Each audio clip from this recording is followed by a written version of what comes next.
controversy, opinion, point of view. This is Prime News. Breaking news tonight, the search for a missing New Jersey woman leads cops to eight bodies on Long Island, New York. 3 found just yesterday, but the woman they're looking for is not among the latest victims. So, by all indications, it looks like we got ourselves a serial killer who could be using a stretch of Ocean Parkway as a dumping ground. And even scarier, it looks like this may have been going on for at least 2 years. Joining me right now, former police detective Steve Kardian, investigative journalist Michelle Sigona. You can read more from her at michellesigona.com. And Suffolk County Police Commissioner Richard Dormer. Richard, I want to start with you. Do we have any suspects in this gruesome case? Well, Carlos, at this point, the investigation is moving forward. I don't want to, at any point, talk about suspects or who's a person of interest.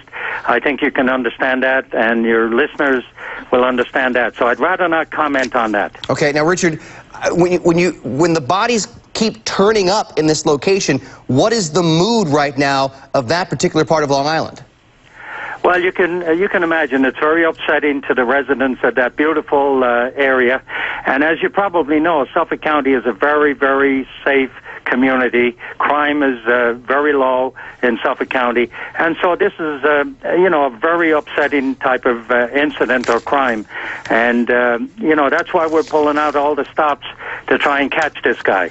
Well, you can imagine, we do know something about 4 of the victims. They were petite, white women working as prostitutes, and all were lured to Long Island by Craigslist ads. Steve, presumably this killer communicated with these women by phone or email to start the contact on Craigslist. So wouldn't we have an email address or a phone number? Yeah, Carlos, I've done Craigslist investigations. I've been there during undercover stings. And typically, the prostitute will post up on Craigslist in the exotic section, 150 bananas for 30 minutes, and then she'll post her cell phone number or her email address. Right. The Johns will in turn will call. So there is an electronic footprint somewhere out there, and hopefully it's going to lead back to this individual. Richard, do we have a footprint like that in this case? That's a very good point, by the way. With the new technology, that's certainly an area of interest to us.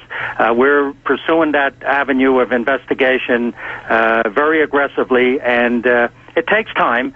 I tell people all the time, this is not a 1-hour TV show. Right. It takes dogged detective work, and it's ongoing, and we expect to get some results at the end of the day. Well, Shannon Gilbert, the woman who prompted these searches, was last seen in Oak Beach in May of last year. She was running and pleading for help when she reached out to one resident, and he admits he could have done more. I haven't slept in 2 nights. I could have saved that girl if I didn't know something was going to happen. I could have kept her from getting out of here. That weighs heavily on your mind.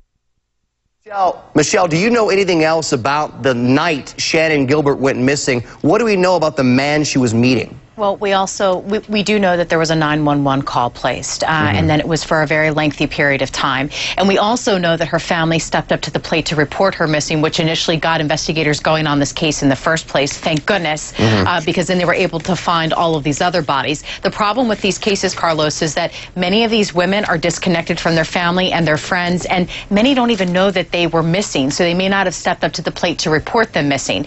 Back in December, when all of this broke and all the bodies were found, I initially popped into my head, my goodness, 2006, 4 prostitutes murdered in New Jersey. I was there on location. 4 Caucasian women found face down in Egg Harbor behind a seedy motel about 60 yards away from one from the next. Are these cases connected? Atlantic City Prosecutor's Office did tell me that they were working with Suffolk Police to figure out if there is a connection, and if this possibly, if they are even all connected, links all the way back to 2006. I mean, some of these bodies out there now have been there 18 months up to 2 years. So this is going to be a very long investigation. Yeah, and that investigation is going to continue tomorrow. Police Academy cadets, volunteer firefighters, cadaver dogs, all helping out. Richard, is this a search for additional evidence, or do you expect to find more bodies?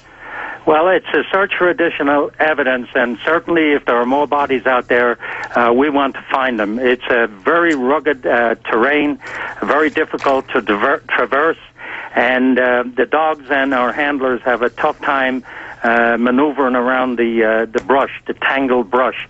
But with the help of the fire department, with their buckets that hang out over the terrain, we should be able to see very closely if there's anything on the surface. And we're going to continue the search as best we can, and if there's more evidence or more bodies out there, we want to find them, because that will help the investigation.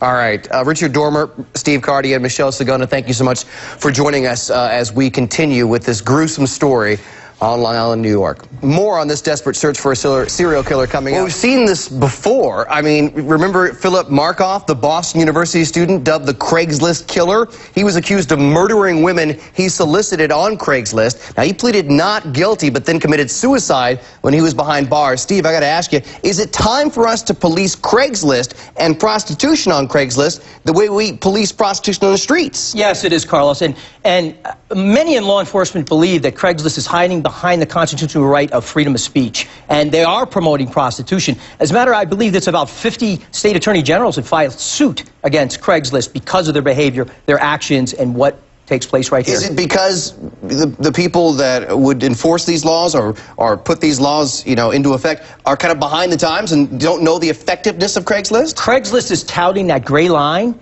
and shimmering back and forth just below the illegal concept of what they're doing. But I think it's going to catch up to them, whether criminally or civilly, it's going to catch up to them. All right. I appreciate it, Steve. Thank you so much. Michelle Sigona, thank you as well.